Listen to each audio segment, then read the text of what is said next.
Thank you for joining us again. This is Daybreak on Arise News, and it's time for the press review. A first look at what's on the front pages as they arrive with analysis. Well, we'll begin with our sister publication this day, leading with Nigerian women in tech industry closing mouth-watering deals worth millions, hundreds of millions of dollars, says they are breaking ground. So you have some of the faces behind the tech strides in Nigeria there. Other stories on the front page: 95 days after launch, e-Naira wallets download near 700,000. Again, Nigeria loses 6.5 million barrels of oil to force majeure sabotage in December. And finally, electoral bill pegs presidential campaign expenses at 5 billion naira. A quick look at the Punch newspaper. Presidency APC in dilemma over zoning, Maythrough race open. File share Oni clash, alleged sellout and rigging in Ekiti PDP primary. Ogun Assembly alleges graft, summons local government chairman. And the federal government must justify fresh 3 trillion naira votes. Others feel subsidy, that's according to the Senate. And 24 gunned down as killings rise in Kaduna and Niger states. And the excess crude account is the focus of the leadership paper this morning. It says despite oil prices above $40 benchmark in 2021, federal government as well as states depletes the account by $37 million. In the Tribune newspaper, 19 killed, houses burnt in fresh attack in Kaduna, Niger communities. 2023, power must shift to the south. That's according to the Middle Belt Forum, as Ohaneze cautions Atiku. Judiciary budget, NJC under pressure, and aborted Zamfara trip. Presidency attacks PDP, accuses it of mischief. NHS struggles to identify unvaccinated workers ahead of deadline for mandatory jabs. That's the front page of The Independent as we move to the international papers. And the Guardian paper now, Johnson tries to take back control amid party outrage. For the Times, burglars go unpunished as just 5% of cases are solved. But it's also leading with a photograph of Rafael Nadal as he sets a record at the Australian Open. Now, this is the Daily Express. Boris vows to unleash benefits of Brexit.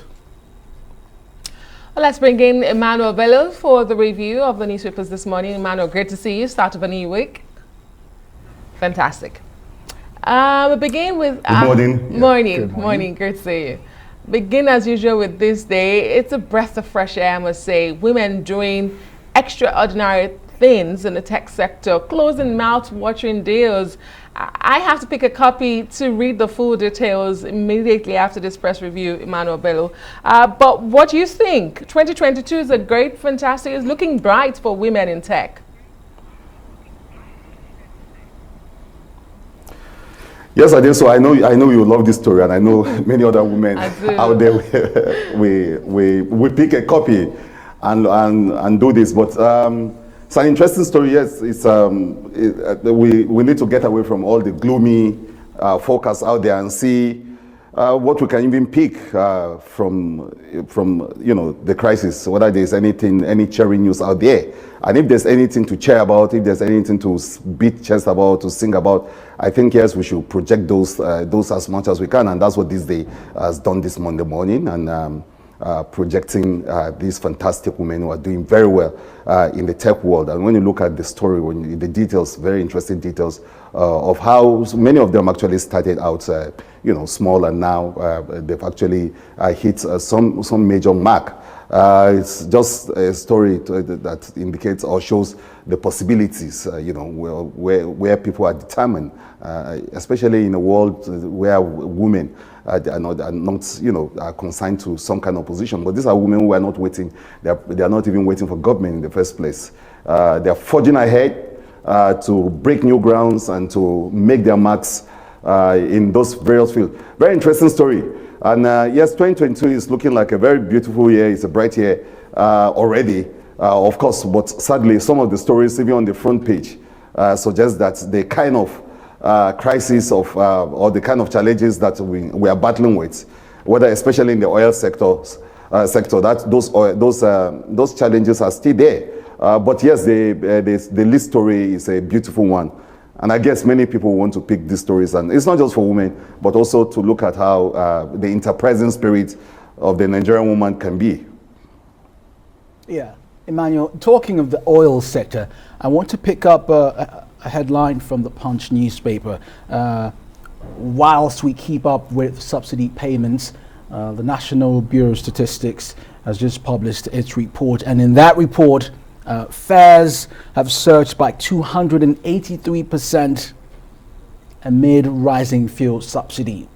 Emmanuel, why don't we just eat this frog and do away with this subsidy? Because it appears it's not doing so much for the people. 283%. Well, that's largely the argument that's ongoing, Kenneth, and we're hearing both sides of the stories. You know, on these subsidies, there are people who feel so strongly like you're feeling now that, look, let's just do away with the subsidy, but others are saying that, look, we can't even start contemplating the crisis that will come with the doing away of the subsidy.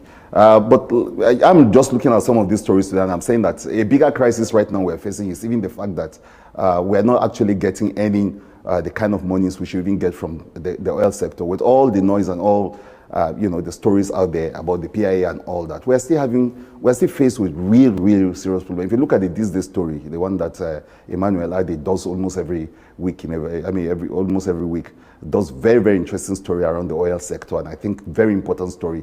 We need to be beaming on that again and again. You will see the kind of losses, in that sector. You will see how we are hemorrhaging. You will see how we are not even getting the best of the oil. We're not even getting the kind of earnings we are going to get. It's so sad because the rest of the world is actually almost waiting for us to meet up with production and all of that. But the crisis of oil theft, bunkering, and the illegal refineries, and sometimes also technical crisis in that sector is stopping our earnings. So you're having this crisis of we're not getting enough, of course, but again here our overhead is increasing. You don't even need to be an economist to know that these are all pointing to some of the crises that we're going to have going forward, especially the crisis of the fact that we're not earning what we are supposed to be earning in the oil sector. Even with the bright, in the oil market has brightened around the world, but we're not even able to meet the demands of the markets. That, I think, is a very important story, and I think they covered it beautifully well, as we always cover some of this oil, because we need to know. The crisis is that many people don't know those developments, what's happening in the oil sector. But I think almost every other day, Emmanuel Ade does a very beautiful report around the oil sector, and I think we should be beaming our searchlight there because it tells a lot about what we're earning, how we are spending them, and the crisis that we're bound to face. Let's look at the front page of the Nigerian Tribune. It's very busy, but it's leading with the 2023 elections, Emmanuel. Ohaneze and Middle Belt Forum have been speaking. They say power must shift to the south. Over the weekend, we saw the PDP, the People's Democratic Party, the major opposition party in Nigeria, sort of open the floor for everyone from all regions to partake in this bid for presidency or presidential tickets for 2023. We're still waiting for the APC to see what it's going to do about zoning, if it's going to zone at all. But Emmanuel, will the Middle Belt Forum and Ohaneze mount enough pressure on the political parties in Nigeria? Can they do that? Well, again, it's up to the parties to decide what they are going to do. They are not probably going to listen to, they are not going to listen to, some ethnic, groups to decide what they are going to do. They will look at the party, they will look at their chances in the polity, they will look at everything to decide the zoning. And this is generating a lot of controversy already. Again, like with most issues, the issue of zoning is dividing all sorts of people. There are people who are saying, like what the PDP spokesperson said, saying that, look, open this thing to everybody, that competencies is what matters at this point. Don't disenfranchise some people, and that is saying no to zoning. But I've had strong views concerning zoning. At the weekend, I spoke with someone that was so vehement, I don't want to be sure his name. Yeah, he was very vehement about the issue of zoning and said, look, we just have to zone. And that we cannot, in a society like ours, not do zoning. That if you don't zone, this this presidency, you'll actually be limiting some people and taking them out of the equation. So you can understand the passion with which Ohaneze is speaking. That look, no northerner, even the middle belt saying no northerner should be fielded in the parties. But both parties are struggling with the issue of zoning. PDP, those statements really caused a lot of confusion at the weekend, with so many groups, saying that PDP will lose out completely, and that some people even threatening that they will boycott, they will leave the party altogether if the PDP insists that it's not going to zone the presidency to the south. The APC too seem to be, to be playing along that side, also saying, keeping it close to his chest and saying we've not zoned. But it's a very passionate subject. A lot of people weighing on it and saying, look, you just have to zone.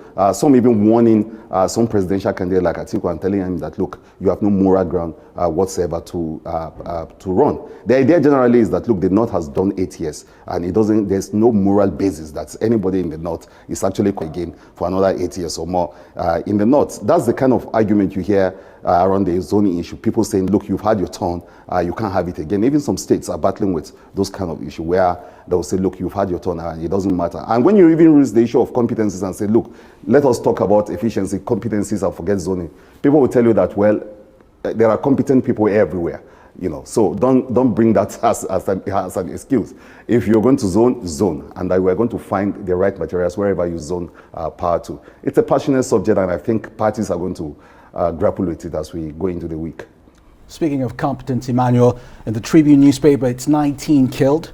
In the Punch, it's 24 gunned down in Niger State and in Kaduna communities. A party that's not being able to guarantee the security of its citizens. Should they be looking forward to 2023? What do we do about those dying in states and the governors living in Abuja?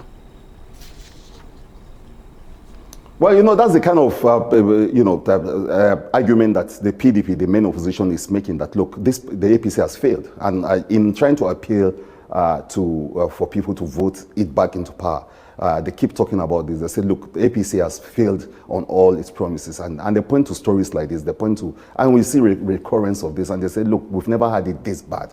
And that if a party has done that, the report card of this party showing that, look, it has not done well, especially in the area of security. By far the area of security, and now with the looming crisis of hunger that everyone is talking about, and the problems around the issue of the economy itself. And some people will also say the problem of corruption.